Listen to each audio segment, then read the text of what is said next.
آپ بات کرتے ہیں سعد رضوی تو کل جمعہ 4 دنوں میں آیا ہے.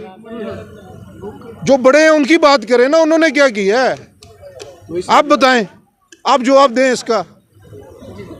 ہمارا کام تو سوال کرنا ہے. سوال ہم بھی کر سکتے ہیں, عوام بھی سوال کر سکتی ہے, عوام کی طاقت ہے. سعد رضوی صاحب نے کیا کیا ہے آپ یہ بتا سکتے ہیں؟ اور یا مقبول جان صاحب کا ٹویٹ دیکھا ہے انہوں نے, جس میں سوال کیا سعد رضوی صاحب سے کہ آپ اس بندے کا نام بتائیں جس نے آپ کو کال کر کے بولا تھا کہ ریلی نکالو باہر, اور جب ان پہ تشدد شروع ہوا تھا تو اس نے اس کی کال ہی نہیں اٹھائی. یہ سعد رضوی صاحب ابھی تو کہہ رہے تھے کہ عمران خان صاحب کی گورنمنٹ میں کہہ رہے تھے کہ 10 روپے پٹرول مہنگا ہو تو ہم ایسے کر دیں گے, ابھی تو 300 پہ چلا گیا, 280 پہ چلا گیا. یہ چابی والے باندر ہیں, سمجھے, یہ کچھ بھی نہیں کرتے, صرف ایک خان صاحب. دیکھیں یہ اسلام کی بات کرتے ہیں, اسلام کی بات کرتے ہیں, اسلامو فوبیا پہ عمران خان صاحب نے 15 مارچ آپ کو یاد ہوگا کہ پوری دنیا میں وہ دن منایا جاتا ہے. ابھی آپ یہ چیزیں کیوں بول رہے ہیں؟ آپ اس آدمی کی وہ پرائرٹیز نہیں دیکھتے. آپ نے کبھی وہ قادر یونیورسٹی بنا رہا ہے, کبھی وہ ادھر KPK میں جائیں, جا کے دیکھیں ادھر, آپ کو پتا چلے اسکولوں میں قرآن نافذ کیا ہوا اس نے, قرآن کی تعلیم دیتے ہیں ادھر. یونیورسٹی میں قرآن کا ترجمہ نہیں کرنا تو ڈگری نہیں مل سکتی. اس طرح کی چیز رحمت للعالمین اتھارٹی بنائی اس نے. کاش کہ یہ امپورٹڈ یہ جعلی لوگ اور ان کے ہینڈلرز اگر اس حکومت کا تختہ نہ الٹتے تو وہ انقلاب آنا تھا کہ آپ اور ہم سوچ نہیں سکتے اس رحمت للعالمین اتھارٹی سے. اور یہ تمام پارٹیز اکٹھی ہو گئی ہیں, خان صاحب کے پیچھے پڑ گئے ہیں, تو خان صاحب سے ان کو کیا خطرہ ہے؟ خان صاحب سے آپ بھی جانتے ہیں کیا خطرہ ہے. خان صاحب ان چوروں کو لٹکائیں گے الٹا. خان صاحب کے پاس اس عوام کی طاقت سے 2/3 تو آپ چھوڑ دینا, 2/3 والی تو بات ہی نہیں رہی. اب تو انشاءاللہ تعالی 80%, 85% جو تھوڑے سے لوگ رہ گئے ہیں وہ برین واش, جو خود غرض لوگ جن کو اپنے مفادات ہیں, صرف وہی ٹولہ تھوڑا سا رہ گیا. 2/3 سے خان صاحب آئیں گے, 80% سے انشاءاللہ تعالی آئیں گے, انشاءاللہ آئیں گے اور ان کو الٹا لٹکائیں گے. ان کو یہی خوف ہے, اور ان کے ہینڈلرز کو, یہ تو مورے ہیں آگے, یہ شہباز شریف, یہ رانا ثناءاللہ, یہ تو مورے ہیں. آپ کو پتہ نہیں چل رہا, ہمیں ان لوگوں نے پھدو بنائی رکھا ہے, پھدو بنا کے رکھا ہے. ہم نے ان لوگوں کی بات پہ ایسے یقین کیا. ان لوگوں نے کہا مجیب الرحمان غدار ہے, ہم نے کہا غدار ہے. ان لوگوں نے جس طرح بھی بولا یہ غدار ہے, ہم نے کہا وہ فوج کے خلاف کوئی بات کرتا تھا, ہمارے دارے اس پاک ادارے جس کو ہم بڑا مقدس سمجھتے تھے, اس کے خلاف کوئی بات کرتا تھا, ہم اس کے ساتھ تعلق ختم کر دیتے تھے. ہم اس کے ساتھ, ہاں ہمارا کتنا بڑا عزیز ہو, ان کے خلاف کوئی بات کرتا تھا, ہم اس سے اپنا تعلق ختم کر لیتے. آنکھیں بند کر کے ہم نے ان لوگوں کی باتوں کا یقین کیا. لیکن آپ دیکھیں ان نے کیا کیا. انہوں نے آپ کے سامنے سارا یہ رجیم چینج جو سارا ہوا ہے سب کے سامنے نہیں ہے. یہ کیا کر رہے ہیں, یہ ہی نہیں پیچھے چھپے ہوئے ان کے. میں اپنی پاکستان کی قوم کو ایک پیغام دینا چاہتا ہوں. میں پاکستانی قوم, میں اپنے لوگوں کو ایک پیغام دینا چاہتا ہوں. پاکستانیوں, میرے بھائیوں, کیا آپ لوگوں نے نہیں دیکھا ادھر 3 سال کی بچیوں کے ساتھ زنا ہوا اور ان کو قتل کیا گیا. کیا کیا اس زینب کے باپ کے ساتھ اس رانا ثناءاللہ نے؟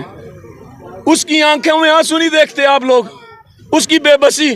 یہ ذلے شاہ کے والدین کو اس نے کیسے دمکایا, اس کو یہی کہا ہوگا تیرا دوسرا بیٹا بھی جائے گا, اس طرح کے بیان بازی کر. ایسے ہی ہے نا. کیا یہ لوگ انتظار کر رہے ہیں کہ ان لوگوں کے گھروں میں بھی یہ آگ آئے؟ اس چیز کا انتظار کر رہے ہیں. یہ کیوں نہیں نکلتے باہر؟ ہم ادھر آئے ہوئے ہیں, ہمیں تو کوئی کسی قسم کی تکلیف نہیں ہے, ہم تو ویل سیٹلڈ لوگ ہیں الحمدللہ. ہم تو 50-60 ہزار کی دیہڑی لگانے والے لوگ ہیں. ادھر کیوں ہیں؟ صرف اس لیے کہ ادھر انصاف نہیں ہے, اس ملک میں انصاف نہیں ہے. امام حسین پاک کیوں نکلے تھے یزید کے خلاف؟ کیوں؟ یہی دور تھا وہ, تب بھی یہی تھا. حرام حلال کی کوئی تمیز نہیں, کوئی قانون نہیں تھا. امام حسین پاک نکلے, اپنا کنبہ لے کے. میں اپنے خانقاہوں والوں سے, میں اپنے پیران عظام جو گدیوں میں بیٹھے ہوئے ہیں, میں ان سے درخواست کر رہا ہوں, آپ لوگ آل رسول کا نام لیتے ہیں, ان کے نام کا کھاتے ہیں, تو کیوں نہیں ان کی رسم شبیری ادا کرتے؟ کیوں نہیں باہر نکلتے؟ کیوں نہیں حق ادا کرتے؟ کیا آپ معاذ اللہ, نعوذ باللہ ثم نعوذ باللہ, امام حسین پاک سے بڑے ہو گئے ہیں؟ وہ تو اپنے سارے کنبے کا ہنر تھے. علی اصغر, اتنا 6 ماہ کا علی اصغر ذبح کروا دیا تھا صرف اللہ کی رضا اور حق کے لیے. یہ حق اور باطل کی جنگ ہے, آپ کو نکلنا پڑے گا ورنہ مٹ جاؤ گے.